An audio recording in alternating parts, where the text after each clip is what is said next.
சிலாக்கி டும்மா ஒரு வழியா ஜூலை பிறந்துருச்சு. இன்னைக்கு ஜூலை 1. என் பர்த்டே வந்து ஜூலை 13. எனக்கு விஷ் பண்றது ரொம்ப பிடிக்கும், விஷஸ் வாங்குறது ரொம்ப பிடிக்கும். இந்த மந்த் எப்பவுமே ரொம்ப ஸ்பெஷல் தான். இந்த டைம் என்ன ஸ்பெஷல்னா, வழக்கம் போல இந்த வருஷமும் நான் சிங்கிளாவே இருக்கேங்கிறது தான் என்னோட ரொம்ப ஸ்பெஷல். ஜூலைல நிறைய செலிபிரிட்டிஸ் பிறந்திருக்காங்க. கட்ரினா கைஃப், பிரியங்கா சோப்ரா, என்னோட ஃபேவரட் துல்கர் சல்மான், சூர்யா, ஏன் நம்ம MS தோனி வரைக்கும் ஜூலைல தான் பிறந்திருக்காங்க. சிலர்லாம் வந்து வயசாயிடுச்சு அதனால செலிப்ரேட் பண்ண மாட்டேன் அப்படின்னு சொல்லுவாங்க, மெச்சூரிட்டி வந்துருச்சுன்னு சொல்லுவாங்கல்ல. எனக்கு அப்படிலாம் கிடையாது. இன்னும் 60 வயசானாலும் சரி என்னோட பர்த்டேவை நான் பர்சனலா ரொம்ப ரசிச்சு செலிப்ரேட் பண்ணிட்டே தான் இருப்பேன்.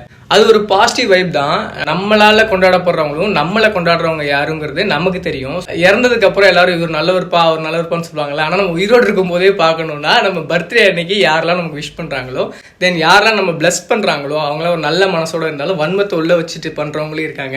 அவங்களாம் யாரும் தெரிஞ்சுக்கிறதுக்காக தான் நம்ம பர்த்டே கொண்டாடுறோம். இந்த ஜூலைல யாரெல்லாம் பிறந்தாங்களோ அவங்க எல்லாத்துக்கும் கமெண்ட் பண்ணி அட்வான்ஸ் விஷஸ் பண்ணுங்க.